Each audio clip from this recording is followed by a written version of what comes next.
Well, it's Wednesday, March 3rd, 2021. Um, I just woke up from my nap after work. Still getting used to the new schedule. I put my contacts back in, and I can't help but notice that it looks like I've been crying or something. Well, I just woke up, so I put my contacts in, and yeah, so they might be a little bit irritated or adjusting. Maybe this is what I always look like, when I first wake up and I put in my contacts. Or the lighting, or it is a different time of the day. It's like, I guess but I've done these at this time, but it's just, I'm in a different, I just woke up. I'm in a different frame of mind. I don't, but I got done everything. It was a good day. I got a surprising amount done. Like, people noticed kind of thing. It's like, wow, that guy can move. And watch me go. Just give me room. And yeah, so I was pretty happy with it. It might look like a mess, but, and to me it even looks like a mess. And I try to stay out of people's way, but it's somehow I keep track of it. It's like I know where stuff is, and I have a sense of how much of everything. We're talking. It's a lot of stuff, but maybe it's part of the neurodiversity, or maybe neurotypical people, have that ability to with practice, and I just have it more ingrained, or I don't know. I'm not sure. It's part of the spectrum thing. It's like, different. Not all of us have uh, specialties. So it's like I'm sadly really struggling, or have always struggled with um, just, I guess that's probably just pretty normal. Of course, I don't have much perspective on it because I haven't really had any or much one-on-one or, just experience with other people on the spectrum. I was never, the whole not being diagnosed and just being treated as a eccentric, or I don't know how I was treated. I, I know how I was treated, but I don't know what anybody was thinking about it at the time, or if they just thought, oh, there's that weird kid, better, the people that liked me, and the people that didn't know what to make of me left me alone. And but mostly, I found myself, subject to uh, bullying and ridicule, and being made fun of, and if I wasn't actively being made fun of, it seemed like some people made it their business to try to find ways to make me feel less than, or try to find ways to trick me, or find ways to make me feel um, worse about myself in the world. Isn't that great? Isn't that friendly? But and it worked too, and it's still working because I'm still thinking about it, some of it. So, man, good job.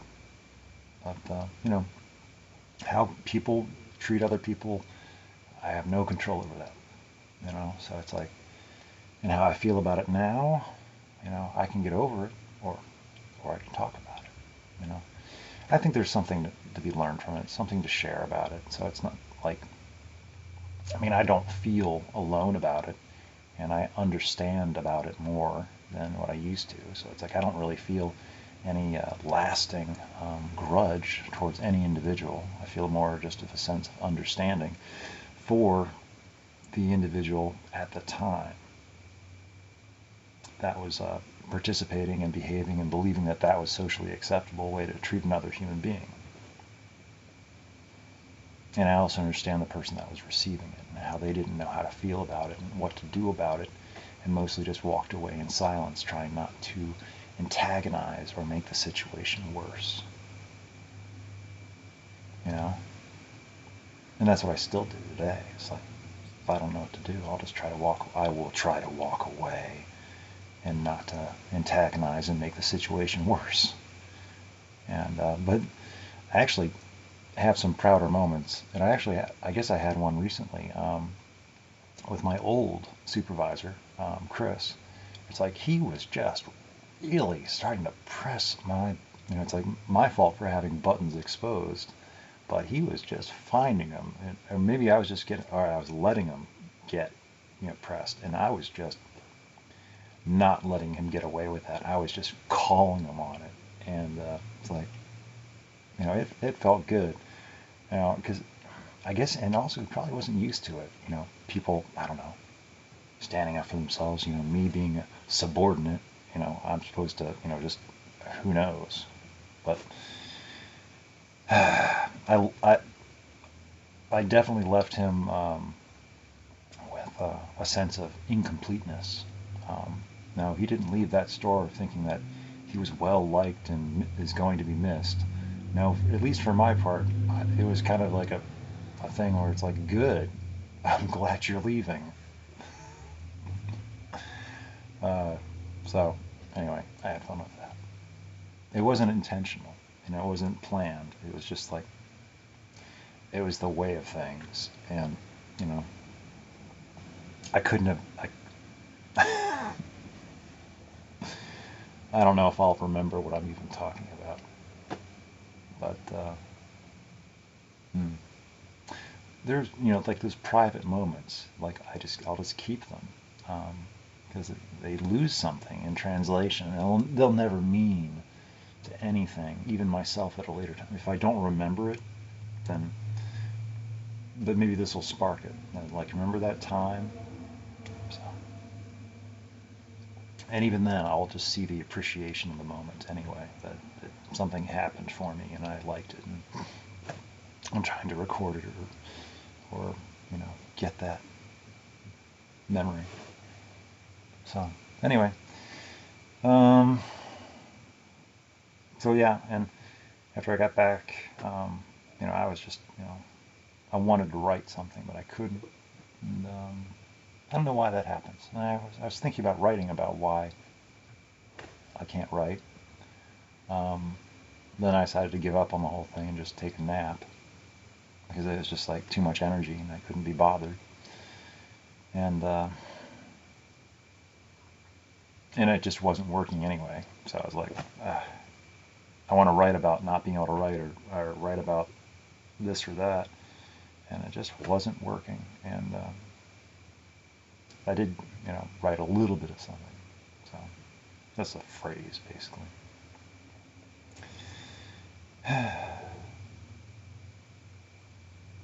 Tech support. Anyway, and that got me thinking about Vanilla Sky and what was it, a Tom Cruise movie? Something about, I don't remember. Something about dreams and dreams or something. I don't remember. I only ever saw it the one time, back when it was originally released in the early 2000s, maybe. And even then, I was probably drinking. So, not for me a good way to, I can see a lot of movies again for the first time, being sober now. So it's like a lot of things I just missed out on, and even the things I was a part of or was, a witness to. It's like, I don't remember very well because I was there, but I wasn't there. So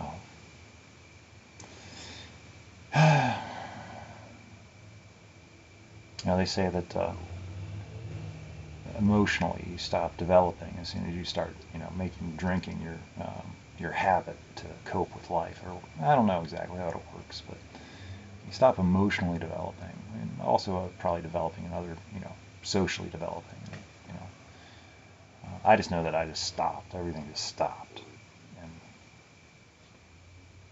But at this time, if that's true, just that whole concept um, for ease of thought.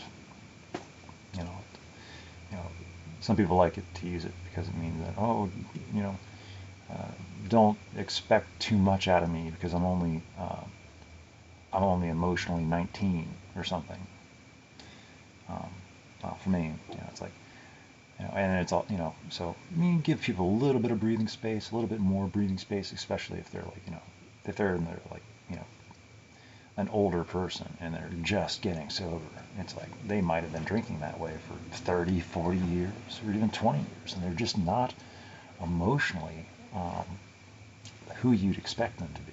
Like, to be able to handle situations like so if they get like a flat tire and they have like a giant emotional breakdown over a flat tire, you know, in sobriety, well, it's more understandable because, you know, that sort of thing hasn't happened to them, so they don't know how to handle it without overreacting, and they don't know how to just, yeah, it's a flat tire, it happens, fix it, move on. It happens to everybody. That's what you call life. So anyway,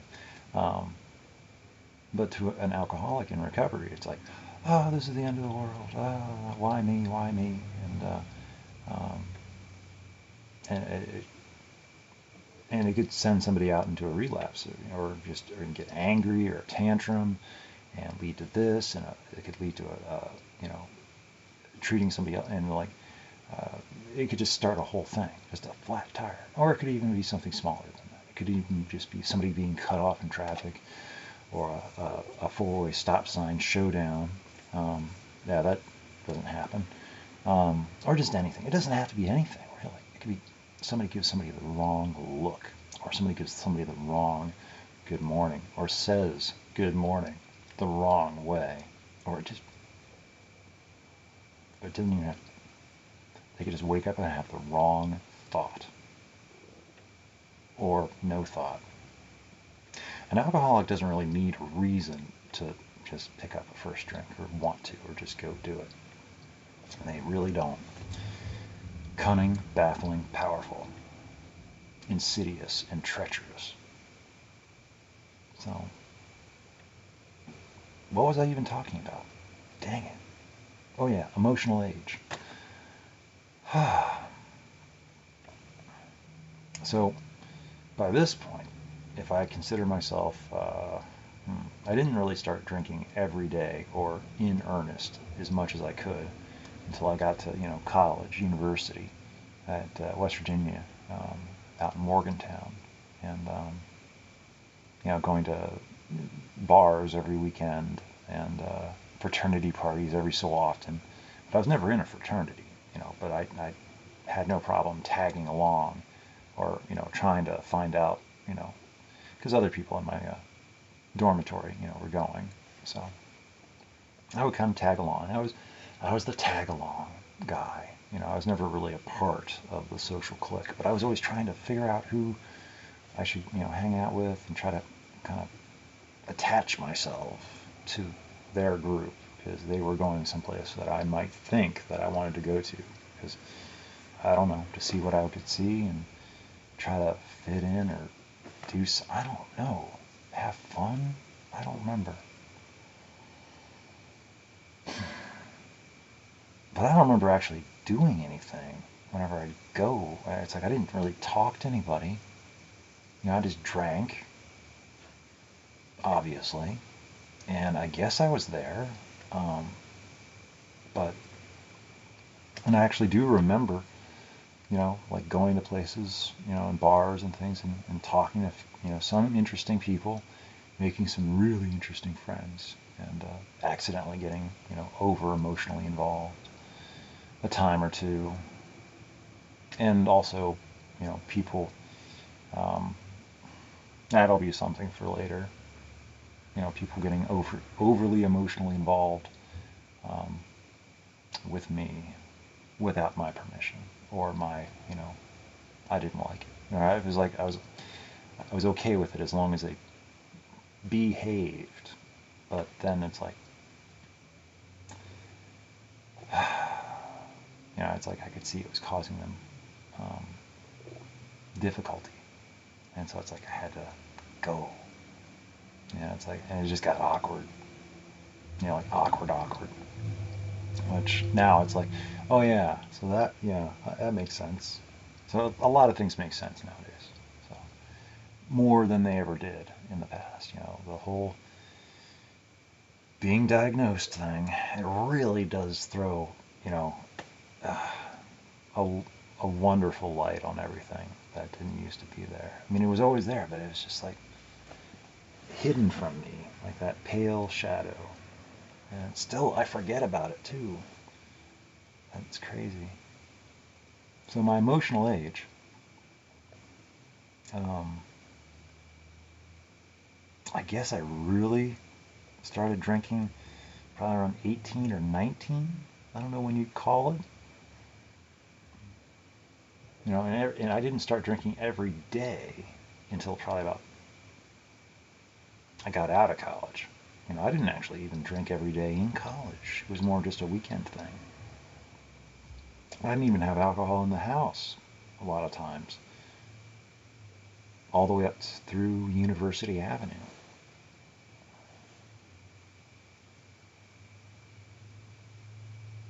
Jennifer Nestico.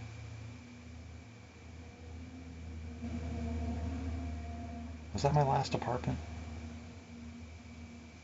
Maybe. So maybe around 22, maybe it was, I don't know how you determine when your emotional development, but I was not, oh wow, wow. Yeah, I was not emotionally mature. I wasn't emotionally sober when I was, sober. I didn't know how to deal with emotions or relationships or interpersonal. It's like, just didn't understand. I still don't. How dealing with attraction and things like that. Because I'd be attracted to people and they wouldn't be attracted to me, and I guess I thought that they should be. So, and then I'd see them going out with other people and bringing them home, and it's like, and it just hurt.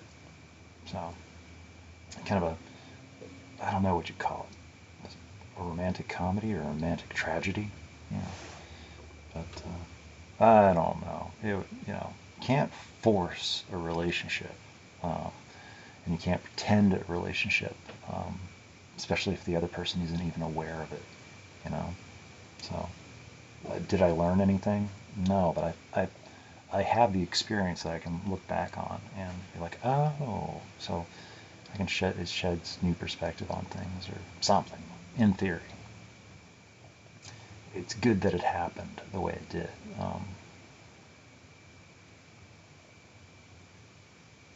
So 22, and now I'm at 4.5 years. So no matter where you call it, as far as when I started 20 or 21, at 4.5 years, I'm in my, as far as my emotional intelligence, which that's always going to be bad. Just bad intelligence, bad emotional intelligence. I just have no idea. And that's not an excuse because I'm working on it. It's just I just don't have the best toolbox. So I guess I'm in my mid 20s, somewhere between the ages of 24 and 26, as far as emotions go. And it's like by my age, or even by that emotional age, people are, they've gotten married, they've had their first children, they've got homes, or they're working on it, and it's like all these things. And it's like I have my experience. I don't have anybody else's experience, and it's not anybody else's, fault or anyone else's to blame. I was, you know, born into my situation, and I did the best that I could with it, just like my parents did, I guess. I have to assume they tried. You know, my dad, less so. You know, I guess he did the best he could. Is the best he could have been bothered with. You know, because he didn't want children in the first place, and so my brother was an accident, and I was a mistake. Um, and it turned out okay, but he still didn't really want any part of our lives because we weren't, you know, we were in the way. He wasn't able to live the way he wanted to. So anyway, and I don't, you know, I don't begrudge him. I've had this conversation before a long time ago and made my peace with it. You know, maybe it's something I need to remake peace with every now and again to remind myself. You know, but I really, you know, and it's probably also a lot to do with why I don't really have much of a relationship. You know, I mean, we have a cordiality and an understanding, but you know, he is definitely his own person, and we just don't see eye to eye on, you know, and that's okay. We don't have to, you know, for me to be a son and for him to be a father, but I forget most of the time that I have a father, um, which is just a strange thing, I guess. I guess most people walk around knowing they have a father, whereas I forget. I don't know. It's weird. But to me, from part of me, it's like well, that's just normal. I have to be reminded almost that oh yeah, I do have a dad. Of course, since I'm not around my brother nearly as much, I also forget that I have a brother. And it's like, oh yeah, I do have a brother. And it's not like any of the. It's just not part of my active awareness. And like it's not like I forgot, but I kind of forget. And you know, I don't mean anything by it. It's not like I don't care. It's just. And let's see. So it's getting warmer out. I talked about running the other day.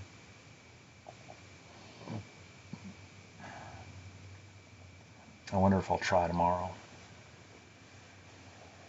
Because I mean, I could try any time. There's nothing stopping me except for me. You know, like right now, I could go out there and it's like, I feel like I need privacy. Can I find some trail in the middle of nowhere where no one will see me, like stumble and fail and be slow, and I don't have to see anybody or talk to them or anybody look at me.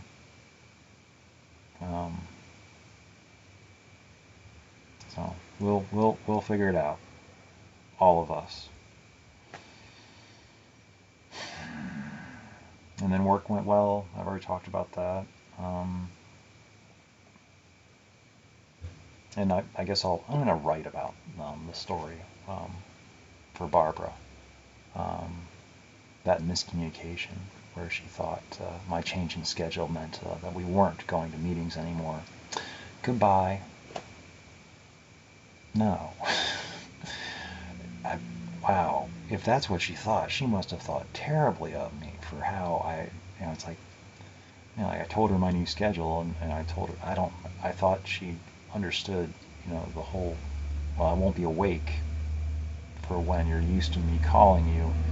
And then I thought we agreed that, well, I'll just call if there's something wrong, or she'll call me if not to bother coming over because something's going on. And then I got over there and, lights off, garage door closed. And it's like, called her. Anyway, I'm going to write about it. I'm already running out of time here, and I don't want to make this too long because I don't have much to say. This could still take a while. I like that phrase, by the way. So if you hadn't noticed, I like it. I'm practicing remembering it because I like it so much, so I don't want to forget. And I did like the nod. It is probably unintentional, but I do have that effect. Where, like, or maybe it was just totally original and had nothing to do with having, me having written. It's like I like to use tense as an article, where playing around with tense and making it as complicated as possible to convey action in some time, like going to have had. It's like it covers the future, the past, and the present. Going to have had, have had, like a bad time or a good time. Well, that's going to have been a shame. Or I'm going to have already have done that. And so anyway, I saw somebody write, and it was like and it's like, and it read okay. It's like, okay. I wonder if they consciously knew, or even maybe, but they probably were like, I like this. It's a good style. And I don't know where I picked it up. It might have just been like, I saw words strung together, and it's like, hey, let's make this as complicated as possible. So I just kept playing around with making it more complicated.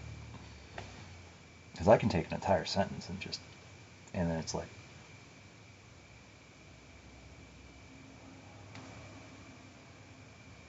and yeah, but not for readers. No one's supposed to be reading it anyway. So if whatever meaning that anybody gets out of whatever I'm writing, that's unintentional. They're getting whatever it is they're getting, and it's probably not what I mean from it, because there's a whole context and narrative that is not written, and probably is even if it's hinted at or implied, it's purely accidental, whatever, entertainment or story that anyone gets out of it. Because I'm not writing for anybody. Most of the time, it's, the audience is me. I might have somebody else in mind, or I'm thinking about somebody, but the audience is me. And so it's like, and even then, me reading it from outside of that place and time, I don't even understand what I'm like. What the hell am I talking about? But good job. That's wow. Where did that come from? And it's like, wow. Who is this person? But I recognize the writing style, and it's like, well, I guess that's me. Wow, cool.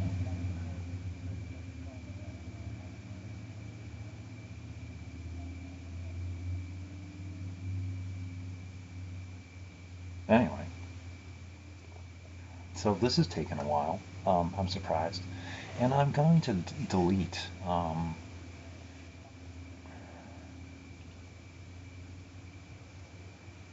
some video I took.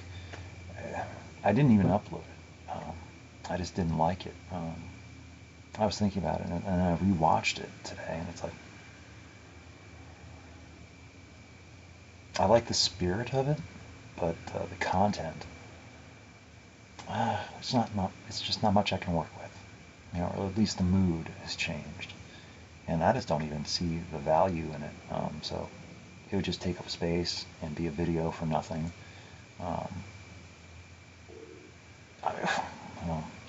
Define the definition of nothing. So I don't know, but I don't like them well enough to save them, and it's just not. The video is not pretty,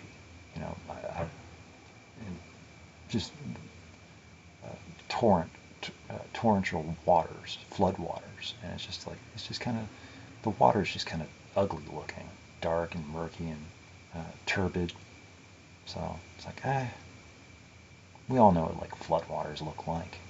So I don't know, but I should go. It's almost half an hour, and I probably should do something else, maybe some writing. So anyway, I'm gonna go now. As soon as this hits 30, I'm gonna try to hit